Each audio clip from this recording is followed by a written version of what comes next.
మరి ఏనాటి భాగ్యమో మనకి తెలియదు, కానీ వారి దాసానుదాసులు అయ్యమో ఈరోజు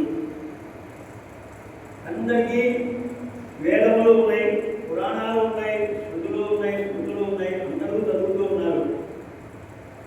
దానిలో ప్రవేశించిన వారు అక్కడే ఆగిపోతూ మరి అది జీర్ణం చేసుకోవడంలో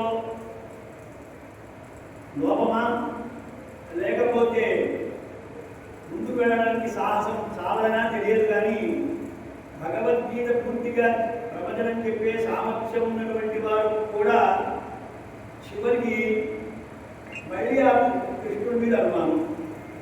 రామాయణం చెప్తూ రాముడు కంటే ఉన్నారన్నాం. ఇది చాలా విచిత్రం అనిపిస్తుంది. ఆ మొదలోంచి బయటపడేయడానికి మనకు కావాలి.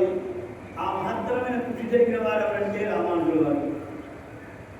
లేకపోతే మనంతా అక్కడే ఎన్నుకునేవాళ్ళం. దేనిలోకి వెళ్ళాలి, ఏమిటి ఇది. ఆ రోజులో ఆషండ మతం విజృంభించి ఒకటి, బౌద్ధం, జైనం, అలాగే శూన్యవాదం, మాయావాదం మరొకటి, ఇలాగా ఇవన్నీ కలిపి ఒక సాధకుడైనటువంటి భక్తుడిని తికమక పెట్టేటువంటి రోజుల్లో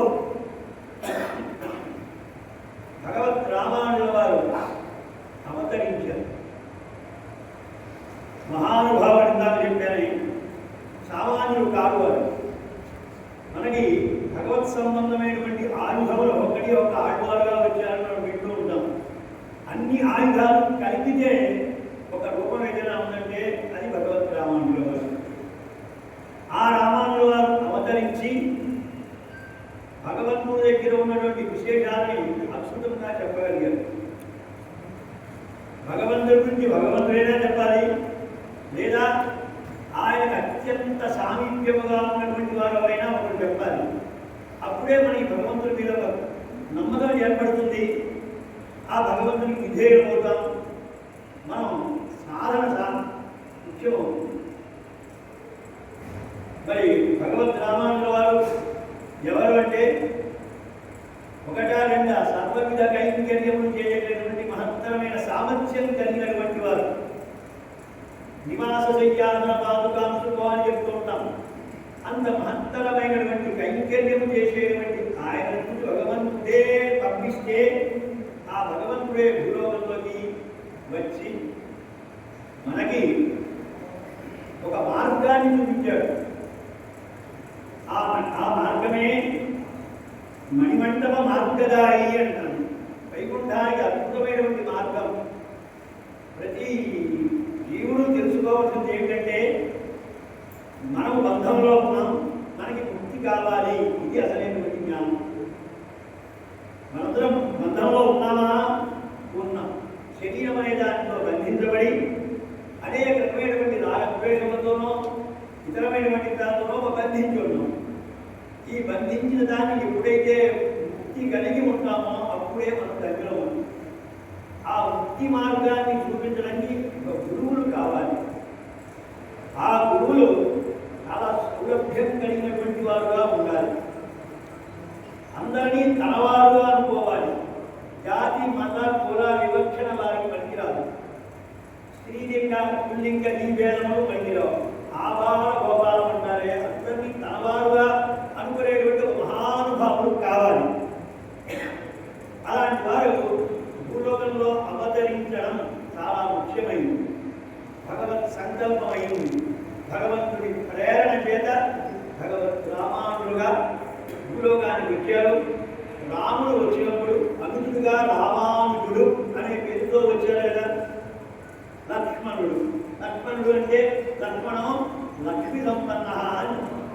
అంత లక్ష్మీ సంపన్నుడైనటువంటి ఆ రామానుజుడు ఆదౌ జగదాధార శ్రేష తదను సుమిత్రానందన వేష అని అన్నట్టు ఆయనే ఇప్పుడు రామానుజుల వారుగా వచ్చారు భూలోకానికి. ఎన్నో రకాలైనటువంటి మార్గాలలో భగవత్ తత్వాన్ని తప్పుడు దారి పట్టించేటువంటి సమయం. ఆ సమయంలో నిజమైనటువంటి జ్ఞానం ఒకటి ఇవ్వాలి అని ఆయన అనుకున్నారు. నిజమైన జ్ఞానం ఇవ్వడం అంటే మనలో జ్ఞానవంతులమని కాదు, మనకి ప్రమాణమైనటువంటి వేదం ఉంది. ఆ వేదంలో ఉన్నటువంటి శక్తులు ఘటక శక్తులని భేద శక్తులని ఉంటాయి.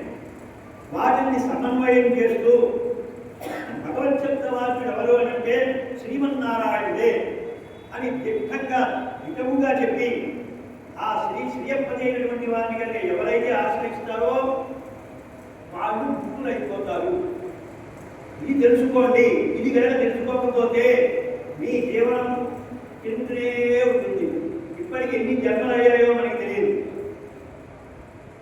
బహూనాం జన్మనాంతే జ్ఞానవాన్ మాం ప్రపంచతే అని అన్నట్టుగా ఎన్నో జన్మలు గడిచిన తర్వాత ఈనాటికి మనకి రామానుజ సంబంధం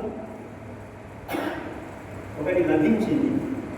ఆ రామానుజ సంబంధమే కనుక లేకపోతే నచేత్ రామానుజేత్యేష చతురా చతురక్షరి తామవస్థాం ప్రపద్యంతే జంతవో హంతమాదృశః. ఎంత గొప్పగా చెప్పారు చూడండి. రామానుజ అనేటువంటి మహానుభావుల యొక్క అవతరణం జరిగి ఆయనకి ఏదో ఇళయాడవారు అని పేరు పెట్టినా లక్ష్మణాచార్య పేరున్న చివరికి రంగనాథుడి చేత రామానుజ అని స్థిరమైన చేత రామానుజ అని స్థిరనామం ఏర్పడుతుంది. భగవంతుని యొక్క నామం ఎలాగైతే పరమ పవిత్రమై యస్య స్మరణమాత్రేణ జన్మ సంసార బంధనాత్ అని అన్నట్టుగా రామానుజ అని అనబడేటువంటి ఈ 4 అక్షరాలు కూడా మనల్ని తగ్గింపజేస్తాయి. మనం ఎలాగైతే తిండి తినేటువంటి ఒక శాల భోజనశాలకి ఏం పేరు పెట్టారు? రామానుజ కూటం. అక్కడ తయారైనటువంటి అన్న పదార్థాలే ఈ శరీరంలో మన ఆత్మకు కావాలి. రామానుజ కూటం సంబంధం లేకపోతే మనకి తరించే మార్గమే లేదు. సామాన్యంగా ఏ రాధరాజన శ్రీరామారాయణ వేరు, కానీ సుమారు తలుపుకుంటే 15-20 సంవత్సరాల క్రితం వరకు శ్రీమతే రామానుజాయ నమః మాత్రమే ఉండేది. అన్ని శుభలేఖలో కానీ ఆహ్వాన పత్రికల్లో కానీ. ఆ తర్వాత జై శ్రీమన్నారాయణ శ్రీమతే నారాయణ నమః తర్వాత వచ్చి దానిలో చేరి అంతకుముందు వరకు ఎక్కడ చూసినా సరే శ్రీమతే రామానుజాయ నమః. మన పదవీయం గారి బస్సుకి పెద్ద అక్షరాలతో మధ్యలో చూసుకునేవాళ్ళం శ్రీమతే రామానుజాయ నమః. బస్సులు చూస్తేనే స్వరూపంతో ఎంతో వైకుంఠానికి వచ్చిందా అన్నట్టుగా ఉండేది. అట్లా ఇదోడ రామానుజ సంబంధం మనకి తరింపజేసేటువంటి. సరే మందిరం చెప్పక్కర్లా, ప్రతి ఇంటితో రామానుజ పేరు పెట్టుకునేది. రామానుజాచార్యులు రామానుజాచార్య ఇలాగా ఇంటి పేరు పెట్టుకునే వాళ్ళు, ఇంటికి పేరు పెట్టినటువంటి వాళ్ళు ప్రతి దానికి రామానుజ సంబంధం మనకి తరింపజేస్తుంది. అటువంటి అక్షరములు 4 ఏకమై ఒక పదవుగా వచ్చి మనకి తరింపజేస్తున్నాయి. నా చేతి అవి కనుక లేకపోయినట్లయితే ఎంత కష్టమని, ఏమంత కష్టము అని అంటే అవే భక్తి ప్రపత్తి ఇవన్నీ కూడా సాధించాలి అని అంటే దాని ద్వారా పరమాత్మ దగ్గరికి వెళ్ళాలి అని అంటే ఇంకెన్ని జన్మలు కావాలి. మధ్యలో మనకు వచ్చి ఎవరైనా దయతో కనుక అలా పంపిస్తే ఆ లైన్లో వెళ్ళకుండా మహద్వారంలోకి తిరుపతిలోకి వెళ్ళిపోతామే అలా వెళ్ళిపోతాం. శుద్ధ్యవేద్య నిజ దివ్య స్వభావ ప్రత్యక్షతానుపగలస్య రంగరాజ పశ్యస్తదా భగవద్వే ఇరాజతస్మాత్ శక్తః స్వకీయ జనపాప విమోచనే త్వం. కాబట్టి మనలో ఉన్నటువంటి పాపాన్ని మనలో పోగొట్టి మనని తరింపజేయడానికి మహత్తరమైనటువంటి శబ్దం రామానుజ. అది ఏమీ రాకపోయినా సరే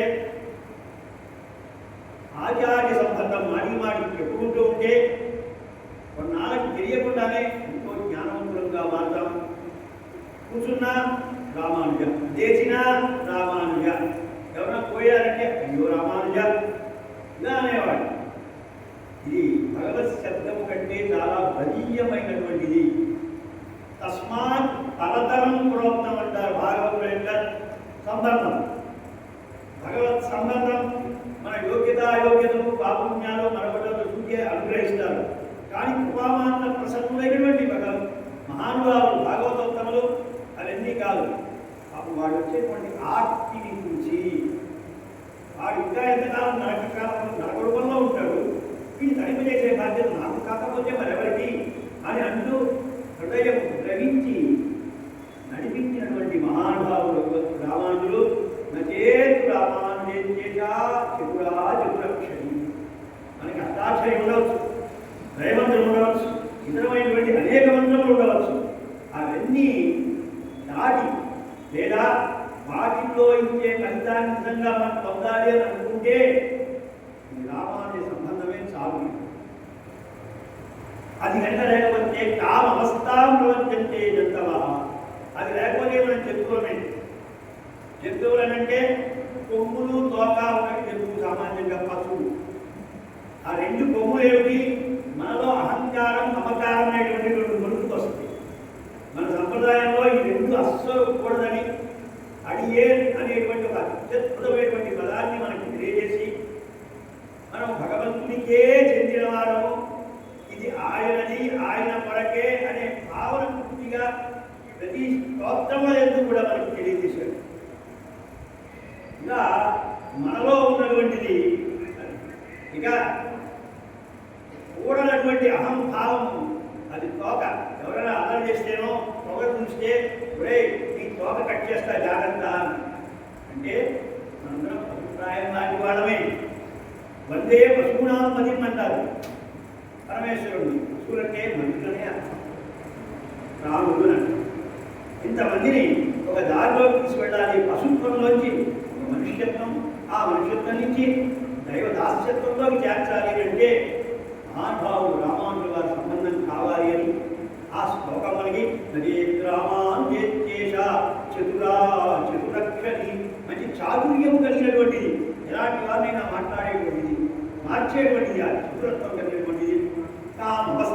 ప్రవర్తంతే జంతవ అంత మాదృశ. మా కోటిగాడు కృష్ణులు అంటే రామానుజ సంబంధం. ఎంతమందో పూర్వాచార్యులు అందరూ, ఆ తర్వాత వచ్చినటువంటి వారు నేటి మన దివ్యస్వాముల వరకు కూడా వీరందరూ ఇంతమంది తరిస్తున్నారు, తరింపజేస్తున్నారంటే రామానుజ సంబంధం. అటువంటి రామానుజ సంబంధాన్ని వ్యాప్తి చేస్తున్నారు.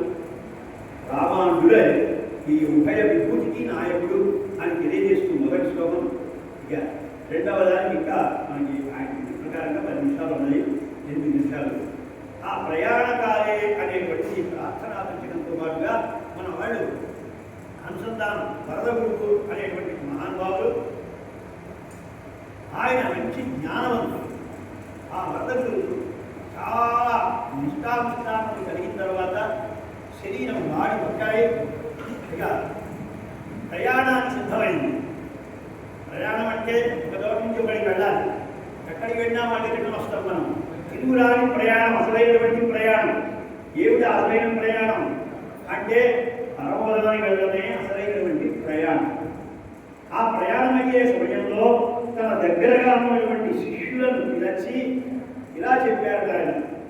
ప్రయాణకాలే చతురస్వశిష్యాన్ పాదాంతికస్తాన్ వరదో వివీక్ష్య భక్తి ప్రపత్తి యది దుష్కరో వః రామానుజార్యం నమజేత్యవాదీత్.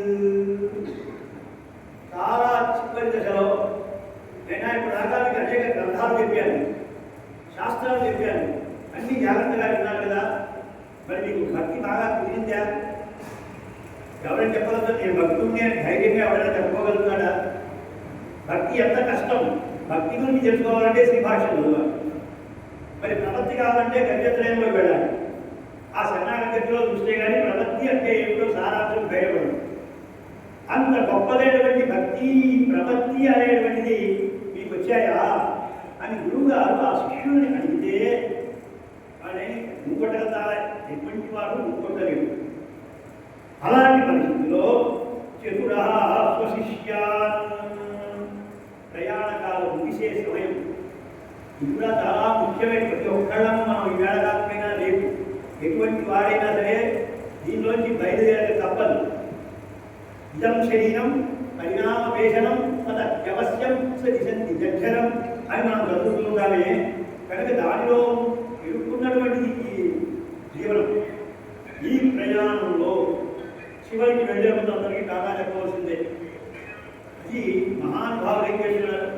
కృష్ణుని పిలిచి చతురస్వశిష్య ఎంతో మంది ఆయన దగ్గర వచ్చి వెళ్ళారు, నేర్చుకుని వెళ్ళారు. కానీ దానిలో స్వశిష్యాలు దగ్గరగా ఉండి సర్వ విధములైనటువంటి కైంకర్యములు సమర్పించుకునేటువంటి 4 సుధ ప్రకాశ భట్టర్, ఇనామి అప్పిళ్ళాన్, నడివిల్ వీరి ఆళ్వాన్, అలాగనే వీరి కుమారుడు, వీరి నలుగురు కూడా ఆమెను ఆశ్రయించి ఎంతో జ్ఞానాన్ని పొందినటువంటి వారు. దీన్ని నరాధురమ్మ అని కూడా అంటారు.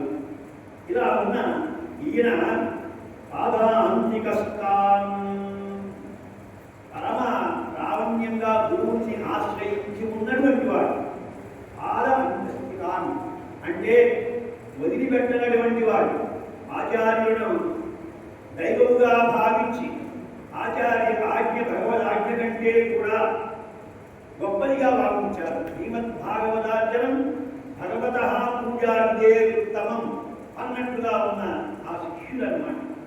ఆ శిష్యులను చూసి వరద అభివీక్ష్య, ఆయన పేరు వరదాచార్య, ఆయన అభివీక్ష్య మామూలుగా చూడలేదు, బాగా వారిలో ఉన్నటువంటి భక్తి ప్రవర్తనలు నిండాయి అనేటువంటి భావంతో బాగా అయిన తర్వాత చెప్పాడు ఆయన. ఆయనరా మీకు చాలా అనుకుంటున్నారేమో, ఎవరికి చూసినా సరే వీరికి భక్తి లేదు, వాడికి ప్రవృత్తి లేదు అని నిందిస్తూ ఉండకండి. అందరినీ కూడా ఎలా తరింపజేయాలని ఆలోచించాలి. ఏది మీకు కూడా ఈ భక్తి ప్రవృత్తి సాధించడం చాలా కష్టము అని అనుకున్నట్లయితే మీకు చాలా తేలికగా ఉపాయం చెప్తాను. ఏమిటి అసలు రహస్యం చెప్పేశాడు ఆయన. మనందరికీ చెప్పినట్టే లెక్క వారు శిష్యులనే కాదు. ఇది ఏమన్నాక రామాచార్యం నమదేవ ఇది అవాదీత్. రామానుని నమస్కరించండి చాలు. మన ఇంట్లో తిరువారాధన ఉన్నది అంటే రామానుల వారి విగ్రహం లేకపోయినా, రామానుల వారి పటం లేకపోయినా, రామానుడి ఆరాధన లేకపోయినా అది ఆరాధనయే కాదు. పెట్టుకోండి. పరమోత్సవాలు రామానుల వారి పటాలే కూడా సాగిపోతున్నాయి. ఇక్కడ వెళ్ళినప్పుడంతా బాధ అనిపిస్తుంది. ఎవరికి అర్థమవుతుందండి శ్రీభాష్యం అని తగ్గితే ఒక సూత్రం చదవడానికే తీసేస్తున్నారు చాలామంది. మహా అపచారం అని. అలా కాదు. రామానుడి సంబంధం లేకుండా ఏ ఆత్మ కూడా వైకుంఠానికి వెళ్ళదు. కనుక రామానుడి సంబంధం ఉంటేనే ఖచ్చితంగా వాళ్ళు భగవద్ అనుగ్రహానికి పాత్రులు అవుతారు అనేటువంటి విషయాన్ని వరదాచార్య వారు చెబుతూ ఇత్యవాదీత్ ఈ రకంగా చెబితే వాడు ఆశ్చర్యపోయారు. అని భగవంతుడే కదా ఆరాధించాల్సింది, భగవంతుడే కదా అనుగ్రహించాల్సింది అని అంటే ఆయన అది ఒకప్పుడు. ఇప్పుడు రామానుజుల వారు వచ్చిన తర్వాత ఉభయ విభూతికి ఆయన చేశాను కనుక ఆయన కనుక అనుగ్రహించినట్లయితే ఆయన సంబంధికుడు నువ్వు చెప్పుకుంటే చాలు నీకు బుద్ధి వస్తుంది అని చెప్పారు. ఆ రోజు నుంచి జ్ఞానం ఉన్నటువంటి కొందరు సమాశ్రయణాలు అవుతున్నారు. ఎందుకంటే మనందరం సమాశ్రయణాలు. మిగతా వాడికి దేవుడు ఉన్నారు, మనకి దేవుడు ఉన్నారు కదా అంటే రామానుజ సంబంధంతో భగవదనుగ్రహం సంపూర్ణంగా లభిస్తుంది అని విశ్వసించారు మన పూర్వీకులు. ఆ కారణంగా మనందరము సమాశ్రితులమయ్యాం. అయ్యి ఏమనుకుంటున్నాం? అయ్యేన్ రామానుజ దాస. ఈ రకమైనటువంటి పరమపవిత్రమైనటువంటి ఈ రామానుజ శబ్దం మనందరినీ స్థింపజేస్తుంది అని అంటూ ఈ నరాధ బ్రహ్మాడు వారు అనుగ్రహించారు. కనుక శ్రీ వైష్ణవ సంఘ సమావేశంలో ఇటువంటి మంచి పనులు కలగడానికి అవకాశం ఇచ్చినటువంటి పెద్దలకి, ఇచ్చేసినటువంటి మీ అందరికీ వారి యొక్క కరుణా కటాక్షాలు ఉండాలి అని ప్రార్థిస్తూ అడిగేరు రామానుజ